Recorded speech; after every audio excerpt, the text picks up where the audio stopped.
नमस्ते दोस्तों, मेरा नाम डॉक्टर सौरभ दुबे है। मैं एक त्वचा रोग विशेषज्ञ हूँ। आज दिनांक 25 जून पूरे विश्व में वर्ल्ड विटिलिगो डे के रूप में मनाया जाता है।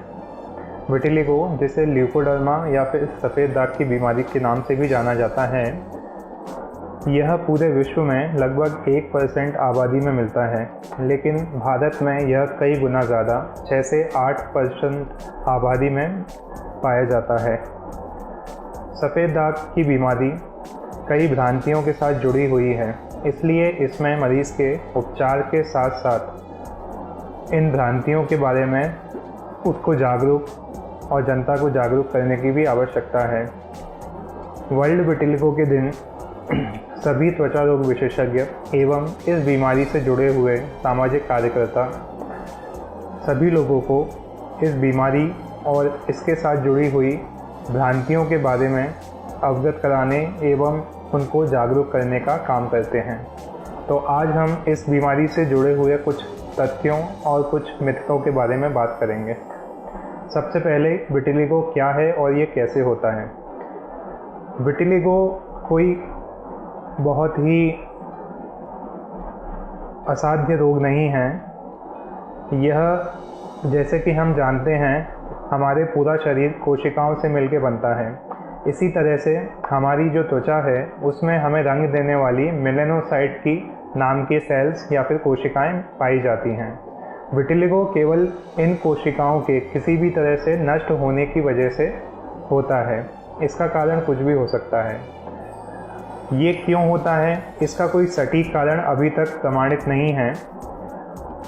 अलग अलग लोगों में अलग अलग कारण कुछ स्टडीज़ में पाए गए हैं। मुख्यतः मरीज़ की जेनेटिक्स, उसकी आनुवंशिक संरचना इसके लिए जिम्मेदार होती है। 100 में से लगभग 30% विटिलिगो के मरीज़ों के परिवार में कोई ना कोई व्यक्ति पहले विटिलिगो से ग्रसित होता है। अगर माँ बाप दोनों या किसी एक में भी ये सफ़ेद दाग की बीमारी है तो बच्चों में इसके होने की संभावना बढ़ जाती है। इसके साथ में कुछ शरीर में उत्पन्न होने वाले ऑक्सीडेंट्स, टॉक्सिन्स, विषैले तत्व, यह भी इसके कारक हैं।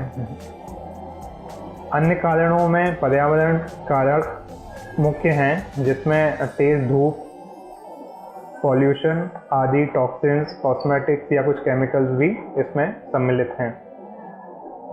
तो इन सब के मिले जुले असर के कारण यह विटिलिगो होता है। दूसरी बात हम करेंगे कि इससे जुड़ी क्या क्या भ्रांतियां हैं। विटिलिगो से ग्रसित जो मरीज़ है वो शारीरिक रूप से एकदम स्वस्थ होता है, उसे शरीर में किसी भी तरह की कोई परेशानी नहीं होती है, परंतु मानसिक रूप से वह कहीं ना कहीं हीन भावना से ग्रसित रहता है।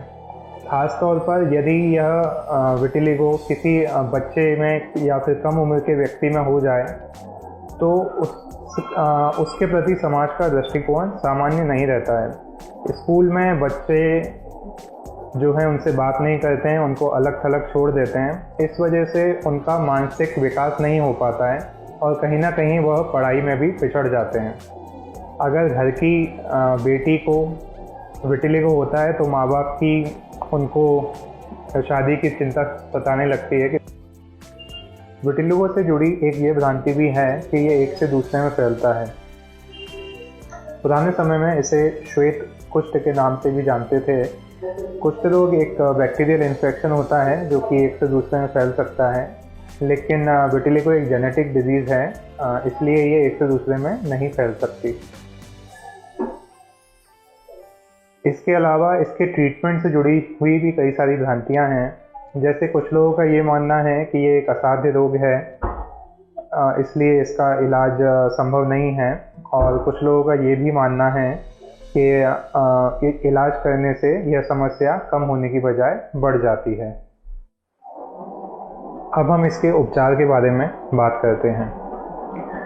विटिलिगो सफ़ेद दाग दिखने में तो केवल शरीर पे एक छोटा सा सफ़ेद दाग ही है, लेकिन व्यक्ति के मस्तिष्क पे इसकी चोट काफ़ी गहरी होती है। सफ़ेद दाग का इलाज काफ़ी लंबी प्रक्रिया है, इसलिए इसमें किसी त्वचा रोग विशेषज्ञ से सलाह लेना काफ़ी ज़रूरी है। इलाज के दौरान हम इसे 2 प्रकार में डिवाइड करते हैं।